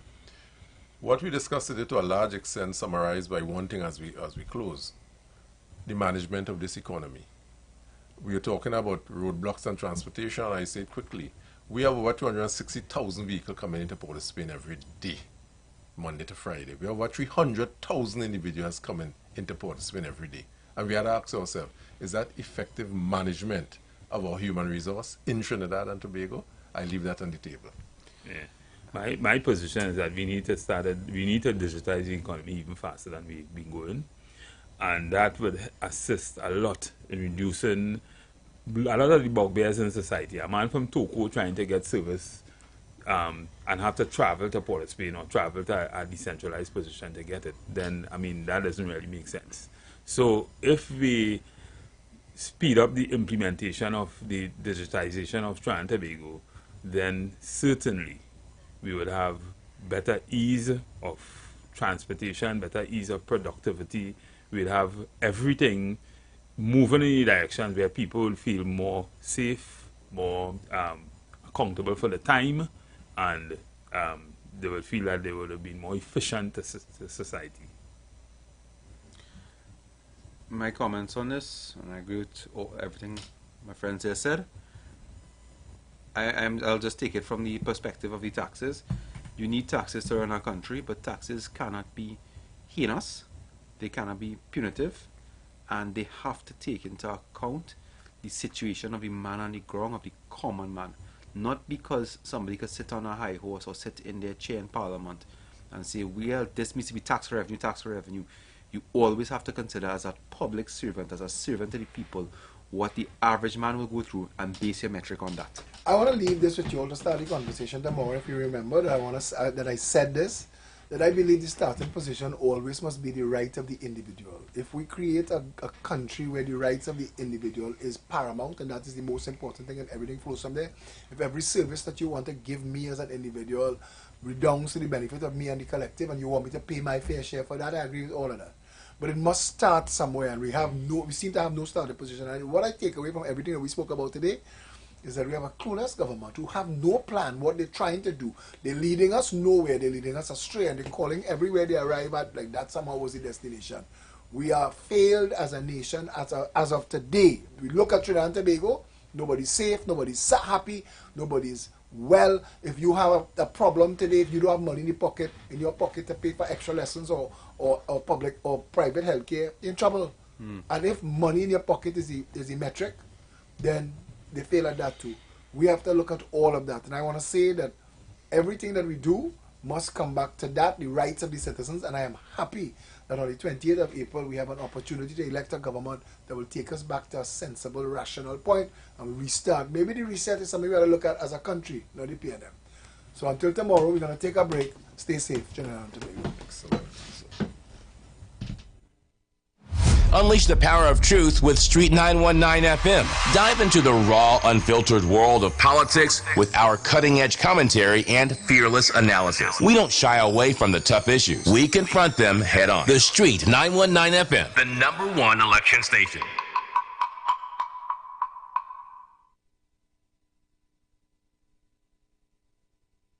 This is a call to the nation. One by one, let's do it together. Let's be the change we want to see. Standing strong through any weather. Follow the light of the PEP. Cause we could build a better place for every queen in every race. Together we can triumph over anything we face. So one by one, two by two.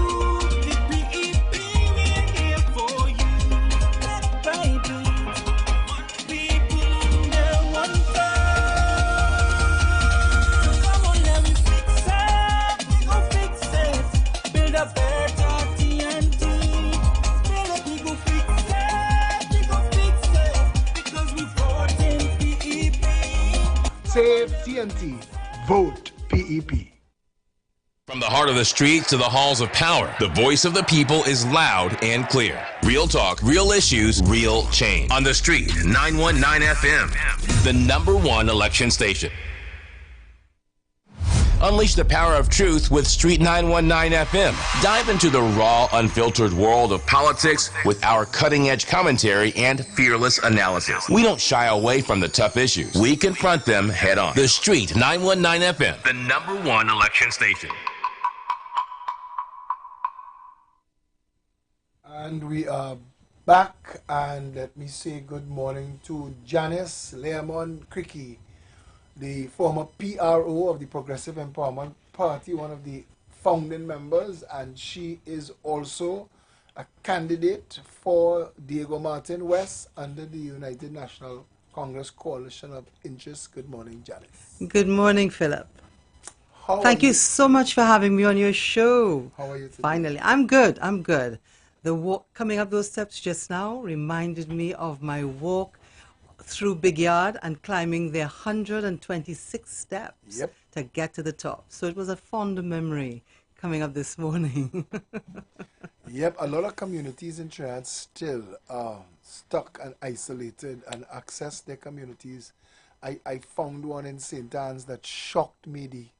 The staircase was so long that by the time it reached, you couldn't see the bottom. It disappeared. Yes. And people have to navigate that, to go down one side of a valley and climb back up the other side of the valley. And I'm thinking, if I reach the top and I forgot my car keys and I have to go back home. People who live in those communities, well, at least they're going to be fit. But They have to be admired.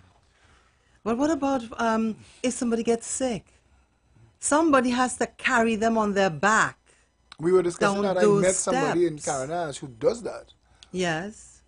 Yes, I met someone as well. He says, and it's becoming a source of disgruntlement. Yeah. Because a road was promised to replace the steps and nothing has been done. Money was paid, I was advised. Nothing done. You know, so there are ways in which we have to find to help these people in the various communities that suffer that stress every day. What's the feedback you getting on your walkabouts? Very good. Oh my gosh, it is unbelievable. But the thing that we have to make people aware of is the fact that because I am from the PEP, that when they go to the ballot, when they go to vote on election day, they're not going to see the UNC symbol. A lot of them are saying to me, yes, we're voting UNC. And I say, yes, but you're not going to see the symbol. But to vote UNC on the 28th, you have to vote PEP. Correct. We are a coalition. Correct. And we have to ramp up that advertisement in the last couple of days, yes. and I agree with you. Yes.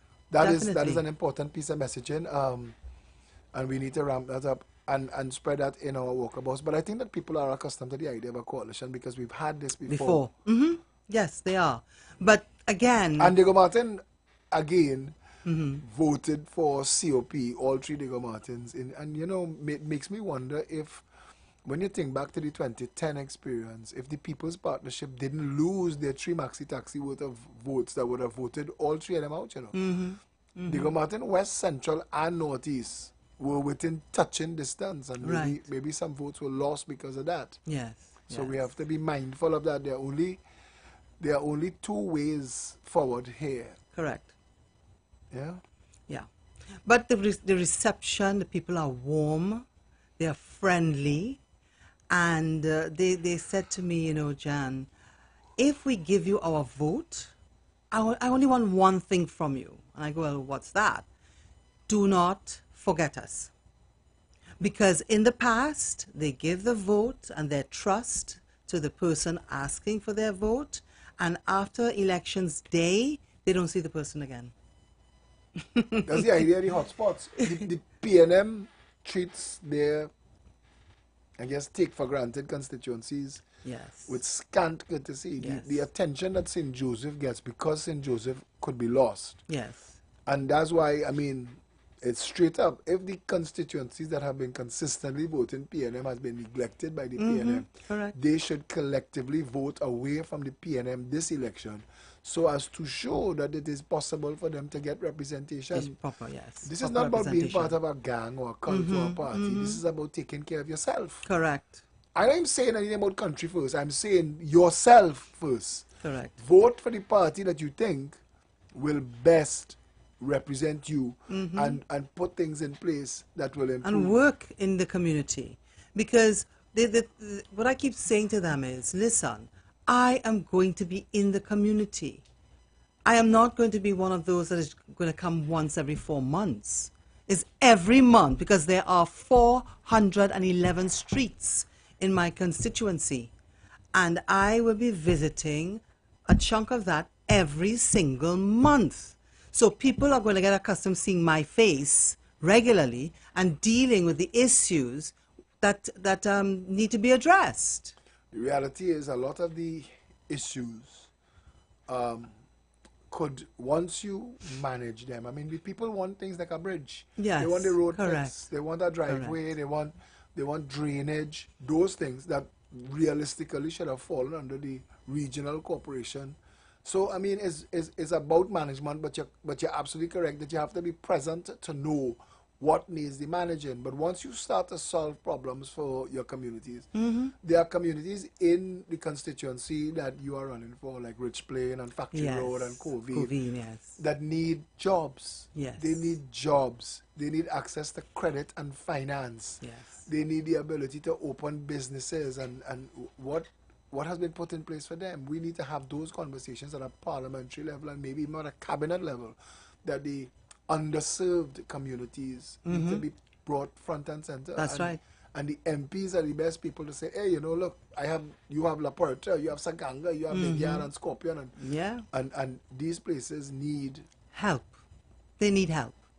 Not only that, I was also saying to them, I said, look, you know, information is power, because we have the social services and the different grants, but some people are illiterate, so they are not aware of the grants, and also to fill out the forms they were not in a position to do. So I'm saying to them, don't worry, when I get into office, I will ensure that you can come to the... So you'll create a team that can handle that, yes, and give them assistance. Your correct. Not only that, to take the forms. So you would make your office like an administrative complex for all of the issues that they need addressing. Correct. Where communication with the state is concerned. Correct, correct. And make sure that it gets to the ministry, and ensure that those forms are dealt with and the people get the monies that they need.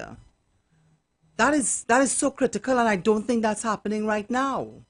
So a guy showed me his roof falling down, And I said, you know, there's a roof grant. He goes, yes, but I applied a year ago and gotten nothing, heard nothing.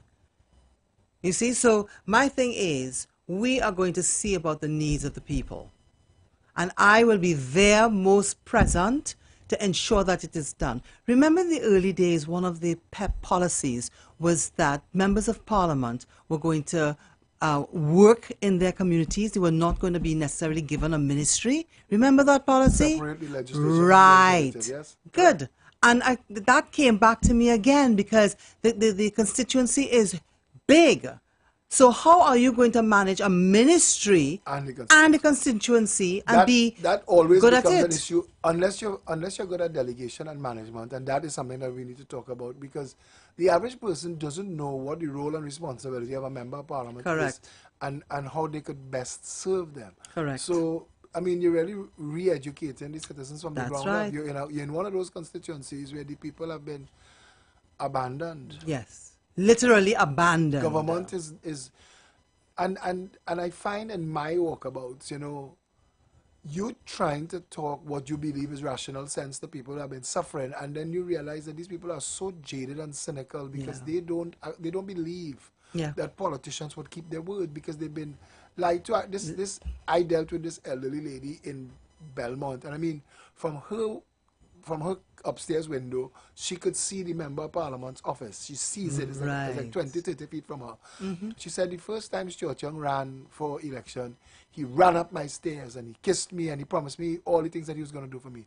She said 5 years later, when he was running again, he didn't run up my stairs. He waved from the pavement and he said, I didn't forget you. She said, what he could tell me now? This will be the 15th year. Yes. Not only that, one of the things they say to me is, what you're saying, we've heard 10 years ago. So what is going to make you different? Somebody promising to fix a bridge. The face changed, but the bridge is the same. That's correct. The need is the same. Correct. Yes. So I am saying, listen, you got to give me a chance. Well, let me prove to you that I am going to ensure that your issues are going to be addressed. Right? So you could tell them that the We Will Fix It campaign of the Progressive Empowerment Party is based on the fact that we were out of office and fixing things on a massive level. Correct. That's true. The average person in Diego Martin doesn't know that it's the Progressive Empowerment Party responsible for the 4 roads bypass that saved them all those hours every single day of life. And being in traffic. I remember those days well. So I have to now say to them, you know, you got to give somebody else a chance. Mrs. Bissell-Bissessor was very clear when she was presenting her candidates. She said any MP who is not performing, she's going to remove them. So I think that should be some sort of, you know... And she has a track record. She does fire people. Correct. If you're not delivering, or you run afoul, she will fire you. Correct. So she's sending a message to all of us. That's right. That if we're coming on board, we have to deliver. We have to deliver to the people. So you're saying that the voters should take heart from that? They should. Correct. They should. They should. And not only that, when you look at the various candidates and you look at their experience, you look at them and you say, you know, this person looks as though they will deliver. Right? I mean, when I look at my other two candidates, I mean, I am way ahead of them in terms of maturity, in terms of experience, in terms of dealing in Diego Martin West, in terms of dealing with the borough with issues, because I am involved with the community that I live in, right? And they have to decide. They got to go on their gut feeling. And I have been reassuring them, and I said to you, I said, listen, I know you have been forgotten, you have been abandoned throughout the years. I will not have gotten involved with this election if I was not prepared to work for you, the people. I, as the political leader, could tell everybody listening, and I should come and walk with you and tell them too, that it took some convincing to get Janice, because Janice wanted to make sure that she had everything in place to be able to deliver. I know you're somebody, I mean, your reputation, you have a public persona. Yes. You're a life coach. People would know that when you give your word. That's right. I have worked long and hard to build my brand. Oh, yes, yes. And there is no way I will do something that is going to just, but to put it at jeopardy. To line you all up as three options, I mean, let's be honest, the NTA candidate cannot deliver. And she is not liked. That's even worse. She is because not she doesn't have her people skills. She needs to work on her people skills. But I don't want to deal with her because they don't have a chance. The PNM and the United National Congress Coalition of Interest, and you as the candidate for the UNC Coalition of Interest as the Progressive Empowerment Party in this constituency. If I compare you to Hans Devines, Hans Devines is a media personality. Right. How does that translate to him being a member of parliament? How does that translate to him contributing on a national scale? Or even going into parliament and fighting for the people. I've had to be fighting for things in my community. From the time I walk into the borough, oh, it's Miss Creaky. Yes. Is there anything I can help you with? They know me. They know that I am, when I call them, it's because I have a problem. I'm not calling them because for the sake of calling them. I don't have that time. So, but I, as a person who's into motivation and mindset, I try to think very positively. So I stay away from the bacchanal. I deal with the issues.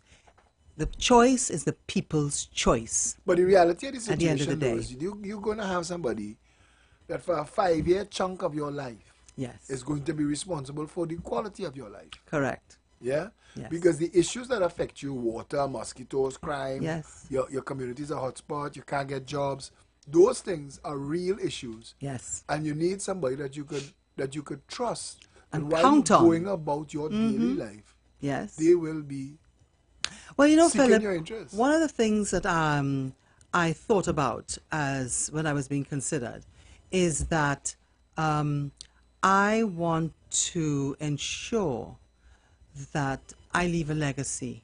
I want Diego Martin West to be the best run constituency so that all the other constituencies can look at us and go, they're doing something right. I want that when a resident sees me with their friends, they can point to me and say, you see, that lady, that is my MP, and I'm proud of her and what she's doing to make our lives easier in our community. I want that. So I intend to work all out to ensure that people's lives are made better and to deal with the issues, the roads, the water, the drains, the rivers, because I keep telling everybody the rain's coming. We are in April and we have already started to see the April showers. By May, June, we're going to get heavy flooding happening again if those drains are not clean. You have trees growing in the rivers. Come on. And who's looking out for it? Nobody. April 28th is... Somebody tell me on my TikTok saying, so why you don't go and clean it? We're taking this away. Give me your closing comments. Why should they come out and vote? People are unhappy. They need to come out and vote to show that they have the power to change a party who they have placed their trust in and who has done nothing in the 9+ years that they have been in government. People need to wake up and let any party that is understand that they are the assets of a country, because without them there is no country. Indeed. Right? So on April 28th, vote. April 28th, come out and vote. Creaky, that's right, PEP. Both Progressive Empowerment Party. Yes. And I will join her in closing on that when UNC wins, when the UNC Coalition of Interest wins, everybody wins. On the 28th of April, do your civic duty, take your day off, come out and vote, and make sure everybody you know come out and vote as well so that we could fix it. Stay safe, Trinidad and Tobago. Invest, open an MPS. Own your future, let's begin with the MPF. You're bound to win. Guaranteed no penalties, everything to put your mind at ease. Own your future, let's begin with the MPF.